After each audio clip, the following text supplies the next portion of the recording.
அதுல முதலாவதாக வந்து யாருன்னு பார்த்தீங்கன்னா இயக்குனர் ராம் அவர்கள்.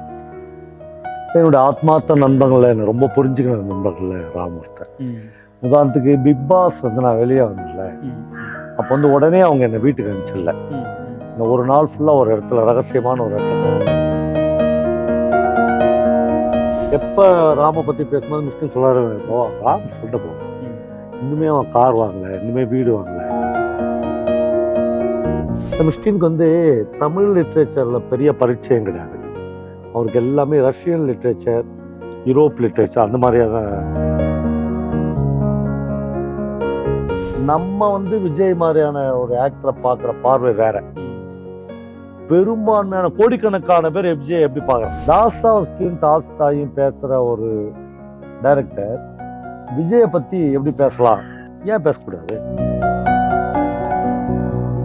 நான் ராஜ்மோகனுக்கு எப்பயுமே ஒரு கொண்டாட்ட மனநிலை பிடிக்கும், ஒரு ஹியூமர் பிடிக்கும். உண்மையிலே ரொம்ப மாரி செல்வராஜ் ஒரு தடவை என்கிட்ட சொன்னான், ஆனால் காரில் போகும்போது யோசித்தாங்க, உங்கள் புஸ்தகம் வெளியிட்டு வரும்போது என்ன சினிமா அது இது எல்லாத்தையும் விட்டுட்டு முத்துக்குமார் அவர்களுக்கு நீங்கள் என்ன புத்தகம் என்னையே டெடிகேட் பண்ணுவாங்க. அவ்வளோ புக்கு மட்டும் இல்லை, என் லைஃபே டெடிகேட் பண்ணுவாங்க.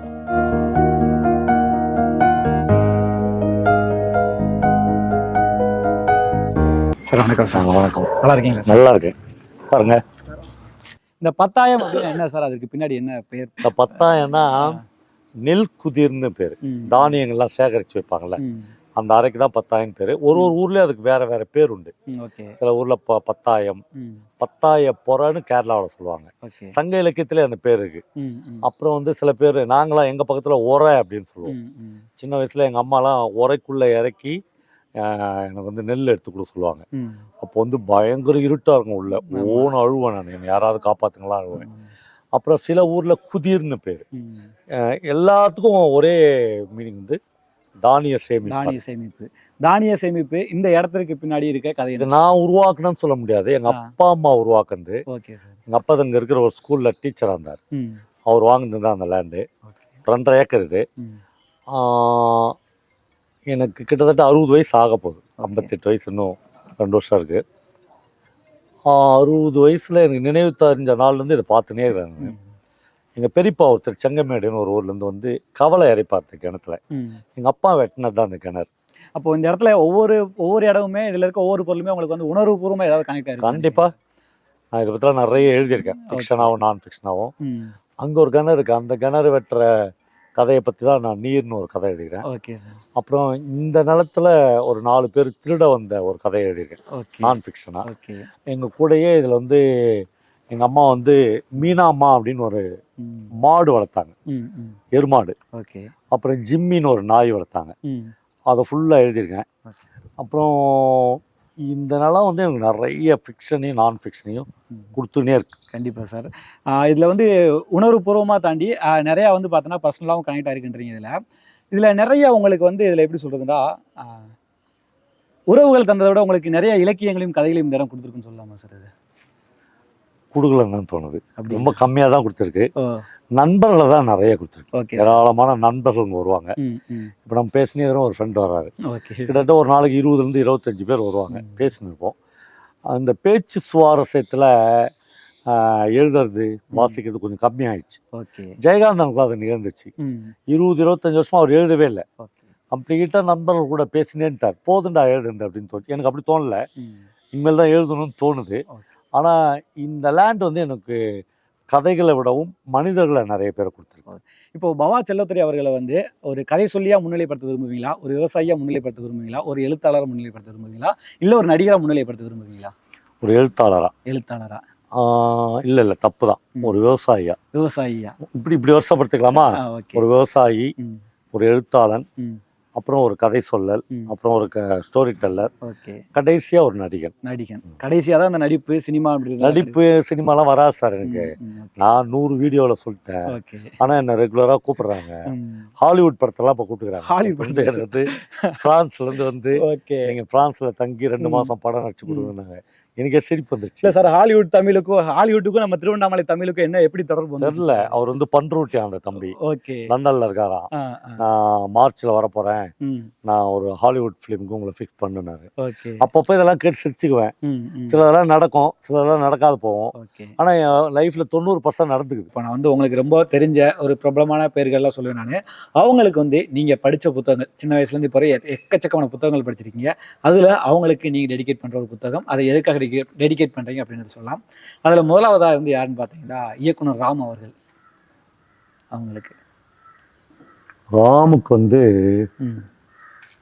என்னுடைய நண்பர் இசையினுடைய மொத்த கவிதைகள் தொகுப்பு வந்தது. Okay sir. அந்த கவிதையை டெடிகேட் பண்ணுவேன். ஏன் சார் அந்த அவன் ஒரு கவிதைத்தனமான ஆள். அதனால்தான். ராமுக்கு உங்களுக்கு இருக்க அந்த தொடர்பு என்னுடைய ஆத்மார்த்த நண்பர்களில் என்னை ரொம்ப புரிஞ்சுக்கிற நண்பர்களில் ராம் ஒருத்தர். உதாரணத்துக்கு பிக் பாஸ் வந்து நான் வெளியே வந்தேன்ல, அப்போ வந்து உடனே அவங்க என்னை வீட்டுக்கு அனுப்பிச்சிடல. என்னை ஒரு நாள் ஃபுல்லாக ஒரு இடத்துல ரகசியமான ஒரு இடத்துல தங்க வச்சுருந்தாங்க. அப்போ அவங்க சொன்னாங்க, நீங்கள் ரொம்ப டவுன் ஆகிட்டீங்க, உங்களுக்கு பிடிச்சமான 2 நண்பர்களை வர வச்சுக்கிறோம், அவங்களோட நீங்கள் மதியானம் லஞ்ச் சாப்பிடுங்கன்னு ஒரு கதவை திறந்து காமிச்சாங்க. அதுக்குள்ள ராமும் ரைட்டர் நரனும் இருந்தாங்க. அவ்வளோ ஆத்மார்த்தமான நண்பன் எனக்கு. ராம் என்ன கட்டி தழுவி, ஆனால் இதெல்லாம் ஒன்றுமே இல்லை, நான் நீங்கள் நார்மலாக போகணும் அப்படின்னு. நாங்கள் 2 பேருமே ஒருத்தருக்கு ஒருத்தர் ரொம்ப புரிஞ்சுக்கின நண்பர்கள். புரிஞ்சுக்கின நண்பர்கள் எப்பயுமே ஃபோனில் எப்பயுமே பேசின்னு இருக்க மாட்டாங்க, எப்பயுமே வந்து பார்க்கணும் நல்லா கிடையாது, எங்கே ஒன்றா இருக்கலாம். ஆனால் ஆத்மார்த்த ரீதியான என்னுடைய நண்பர்கள் ராம். பெரிய உரையாடல்கள் இருக்காது, அடிக்கடி சந்திப்பு இருக்காது, ஆனால் எப்பயாவது பார்க்கும்போது எங்கே விட்டாங்களோ அங்கேருந்தே தொடர்ற ஒரு மாதிரியான நட்புன்னு சொல்லலாங்க சார். ராம் அவர்களை பொறுத்த வரையுமே வந்து பார்த்தோன்னா ஒரு கட்டாயத்தில் இருக்க மாட்டான்னு நினைக்கிறேன். ஏன்னா இப்போ ஒரு டேரக்டர் வந்து ஒரு சக்ஸஸ் கொடுத்துட்டார் அப்படின்னா அடுத்து உடனே இன்னொரு படம் பண்ணி ஆகணும், அடுத்து ரஜினியோட பண்ணி ஆகணும், விஜயோட பண்ணி ஆகணும் அப்படின்னு சொல்லிட்டு பல கட்டாயத்துக்கு உள்ளாகுறாங்க. ஆனால் நாங்கள் ராம் அவர்களை ஆரம்ப காலகட்டத்திலேருந்து நாங்கள் பார்த்துட்டு இருக்கோம். இப்போ வரைக்குமே வந்து பார்த்தோன்னா அந்த ஒரு எந்த ஒரு சிக்கலுக்குள்ளுமே சிக்காமல், ஆனாலும் அந்த பேர் வந்து நீ ராம் அப்படின்னாலே வந்து பார்த்தோன்னா அப்படியே பிரமிச்சு பார்க்குற மாதிரி ஒரு பேரை தக்க வச்சிருக்காரு. அதுக்கான காரணம் என்ன நினைக்கிறீங்க? இல்லை, ராம்க்கு பெரிய எதிர்பார்ப்புகள் கிடையாது. இப்போ மிஷ்கினுக்கு வந்து எப்போ ராமை பற்றி பேசும்போது மிஷ்கின் சொல்கிறாரு, போவா ராம் சொல்லிட்டு போவா, இன்னுமே அவன் கார் வாங்கலை, இன்னுமே வீடு வாங்கலை, இன்னுமே பைக்கில் சுற்றிங்கிறான் அப்படின்னாரு. ராம்கிட்ட நான் பல தடவை கேட்டுக்கிறேன். ஆனால் அவருக்கு என்னென்னா பிரச்சனை, நான் நல்லா சந்தோஷமாக இருக்கிறேன், நான் என்னைக்காவது எங்கேயாவது போகணுன்னா என் அசிஸ்டன்ட் டைரக்டருங்களே கார் வச்சுக்கிறாங்க, அவன் கார் போகுது, எனக்கு அதெல்லாம் எய்ம் இல்லைண்ணா, நான் வேற அவர் வேறன்னு தான் சொல்லுவான். 2 பேரும் வேற வேற. பெரிய எதிர்பார்ப்புகள் ராமுக்கு கிடையாது, அதுவும் லௌகீக எதிர்பார்ப்புகள் கிடையாது. அவ்வளோதான். ரொம்ப இயல்பா ரொம்ப எளிமையாக இருக்க ஒரு மனிதர் தான். மிஷ்கின் அவர்களுக்கு நீங்கள் எந்த புத்தகம் டெடிகேட் பண்ணுவீங்க சார்? மிஷ்கினுக்கு வந்து நான் வந்து தாஸ்தாவ்ஸ்கியினுடைய குற்றமும் தண்டனையும். Okay sir. எதுக்காக? மிஷ்கினுக்கு வந்து தமிழ் லிட்ரேச்சரில் பெரிய பரிச்சயம் கிடையாது. அவருக்கு எல்லாமே ரஷ்யன் லிட்ரேச்சர், யூரோப் லிட்ரேச்சர் அந்த மாதிரியாக தான். அவர் ரொம்ப வேந்து பேசுகிற ரைட்டர்ஸ் 2 பேர் தான், தாஸ்தாவ்ஸ்கியும் டால்ஸ்டாயும். அதில் ஒரு புத்தகத்தை அவருக்கு டெடிகேட் பண்ணலாம் சார். எனக்கு வந்து மிஷ்கின் அவரை பற்றி பேசும்போது நான் அவரை பற்றின ஒரு பர்சனல் விஷயத்தை உங்கள்கிட்ட கேட்கணும்னு நினைக்கிறேன். இது கேட்குறது எந்த அளவுக்கு உங்கள்கிட்ட கேட்குறது சரின்னு தெரியல, பட் இருந்தாலும் கேட்டு பார்க்கலாம், உங்கள்கிட்ட அதுக்கான விடை இருக்கான்னு தெரியல. மிஷ்கின் அவர்கள் வந்து பார்த்தோன்னா பொதுவாகவே வந்து பார்த்தோன்னா அந்த சினிமா வட்டாரங்களில் ரொம்ப உயர்வாக வச்சு ஒரு நார்மல் ஆடியன்ஸ் வந்து பார்த்தோன்னா மிஷ்கினோட படம், மிஷ்கினோட படைப்பு அப்படின்ற மாதிரியான ஒரு பார்வையில் இருப்பாங்க. ஆனால் அந்த மாதிரியான ஒரு மிஷ்கின் வந்து ஒரு நடிகரை வந்து பார்த்தோன்னா ரொம்ப புயல்ந்து ரொம்ப துதிப்பாடி பேசுகிறாரு. அதை வந்து நிறைய பேரால் ஏற்றுக்க முடியல. நாம் இவ்வளோ உயர்வாக வச்சிருக்க ஒரு மனிதர் வந்து பார்த்தோன்னா இன்னொரு மனிதரை ஏன் இப்படி பேசுகிறாரு, சில பேர் என்ன சொல்கிறாங்க ஒரு வாய்ப்புக்காக பேசுகிறாங்க, சில பேர் அடுத்த படத்துக்காக பேசுகிறாங்க, இந்த மாதிரி நிறைய விஷயங்கள் பேசுகிறாங்க.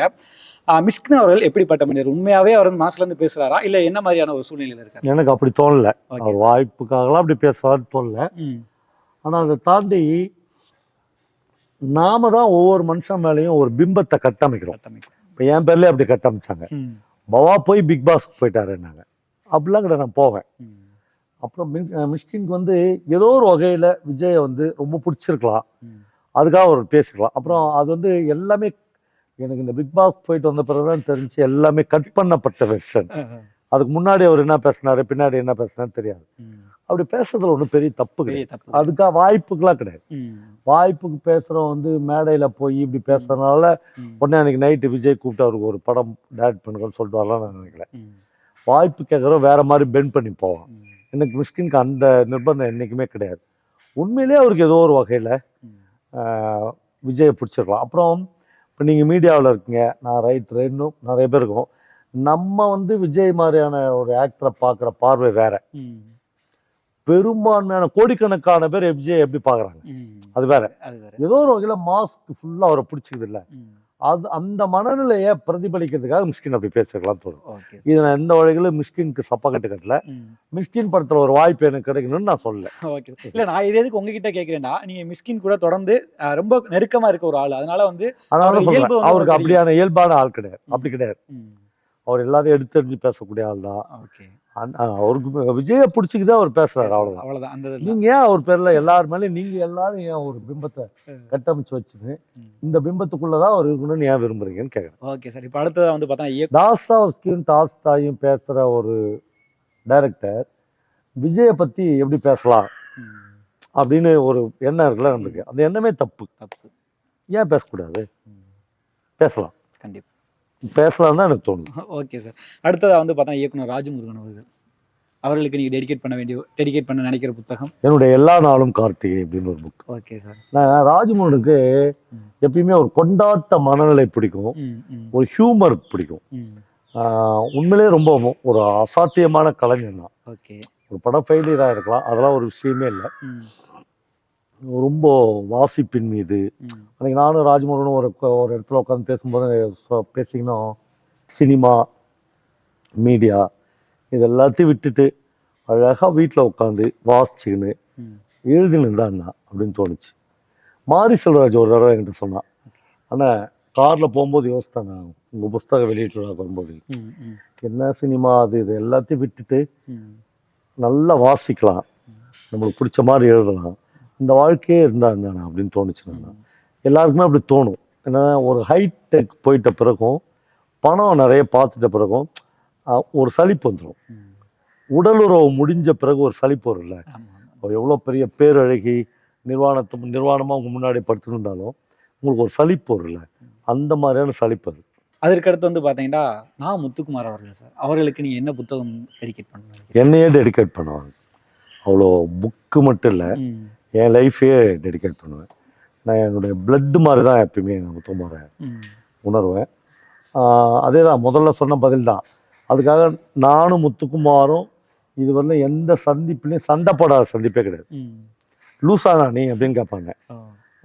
நானும் அவனை கண்ணோம் அப்படின்னா வச்சுட்டேன். நான் என் ஃபோன்லேயே அவன் பேரை இம்சன் தான் பதிவு பண்ணி வச்சுருப்பேன். என் ஃப்ரெண்டு கருணா வந்து பேரும் சைன் பண்ணி வைப்பாங்க. அவ்வளோ தொந்தரவான பையன். ஆனால் அவன் இல்லாத நாங்கள் 2 பேரும் இருக்கவே முடியாது. அப்படி இருப்போம். அவன் முத்துக்குமாருக்கு மட்டும் புத்தகம் கிடையாது, லைஃபே டெடிகேட் பண்ணி அவரை பற்றி நீங்கள் நிறையா பேசி நான் எமோஷனலாக பேசிலாம் கேள்விப்பட்டிருக்கேன் சார். அது அவங்க வீட்டுக்கு வருவாங்க, சாப்பிடாம போனதில்லைன்னு கேட்டீங்க. ஆரம்ப காலகட்டத்தில் உங்களுக்கும் அவருக்கும் எப்படியான அந்த உறவு தொடங்குச்சு சார்? இல்லை, நான் எங்கேயோ ஒரு இடத்துல அவனுடைய ஒரு கவிதையை சொன்னேன், தூர் அப்படின்னு. அந்த கவிதையை சொன்ன பிறகு அதை எங்கேயோ கேட்டுட்டு நந்தலாலான்னு ஒரு போயிட் சினிமா பாடகர், அவரும் அவனும் பைக்லேயே எங்கள் வீட்டுக்கு வந்தாங்க. ஒரு மழையில் நஞ்சுன்னு வந்து நான் தானா முத்துக்குமார் அப்படின்னு வந்து அறிமுகமானோம்.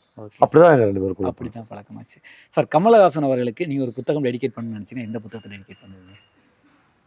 ஜெயமோகனுடைய அறம். Okay sir. எதுக்காக தெரிஞ்சுக்கலாமா சார்? தெரிஞ்சுக்க வேண்டாம். தெரிஞ்சுக்காம இருக்கிறது, சில விஷயம் தெரிஞ்சுக்காம இருக்கிறது நல்லதுன்றீங்க. ரஜினிகாந்த் அவர்களுக்கு தெரியல, அவருக்கு டெடிகேட் பண்ற அளவுக்கு என்கிட்ட எதுவும் புக் இல்லை.